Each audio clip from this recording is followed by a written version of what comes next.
छोटे प्रयास भी बड़े नतीजे देते हैं।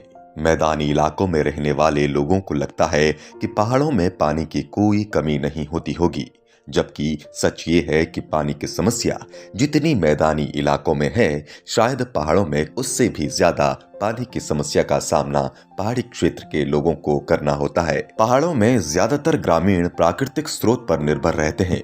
उसी पानी से उन्हें कई चीजों की पूर्ति करनी होती है, जैसे पशुओं को पानी पिलाना, खेतों में सिंचाई और खुद की रोजमर्रा की जरूरतों को पूरा करना। कई जगह तो पहाड़ों में ऐसी भी हैं जो इतनी ऊंचाई पर हैं जहां जल के स्रोत नाम मात्र के बराबर हैं और उनकी जिंदगी तब पहाड़ जैसी ही कठिन बन जाती है। कई कई किलोमीटर दूर जाकर घोड़े खच्चरों पर उन्हें पानी ढोना होता है, क्योंकि पाइपलाइन ज्यादा ऊंचाई पर स्थित गांव तक नहीं पहुंच पाती। लेकिन आज हम आपको जिला देहरादून के जनजातीय क्षेत्र जौनसार के कुछ ऐसे लोगों के बारे में बताने जा रहे हैं जिन्होंने बेहद कम संसाधनों के होते हुए भी अपने उन फलदार पेड़ों तक पानी पहुंचा दिया जो जल्द ही उन्हें फल देने लगेंगे। यदि करने की ठान लो तो न्यूनतम संसाधनों से भी बेहतर नतीजे आ सकते हैं। जिला देहरादून के जनजातीय क्षेत्र जौनसार के एक गांव शीला में गांव के नीचे की ओर 2-3 साल से गांव के कुछ लोग ने फलदार प्रजाति का रोपण किया है, लेकिन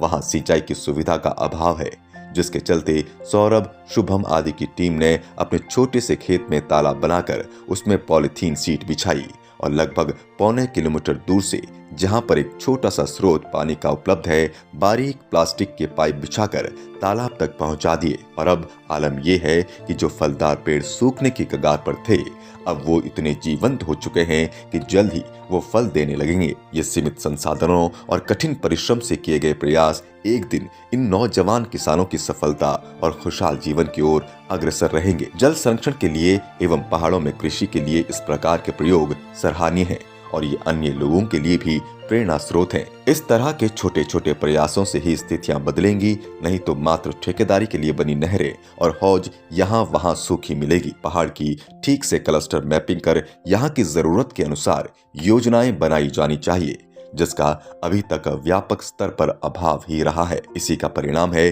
कि बिना जरूरत की योजनाएं जमीन पर उतरने से पहले ही अदृश्य हो जाती हैं। इस बात में कोई दोहराई नहीं कि जनजातीय क्षेत्र जौनसार बावर में ऐसे कई नहरें और हौजें बनी हैं जिनमें पानी की एक बूंद तक नहीं आती, लेकिन सरकारी धन के दुरुपयोग के लिए ये बनाई जाती हैं। ये नौजवानों द्वारा बनाए गए ये तालाब एक बेजोड़ उदाहरण है जल संरक्षण का।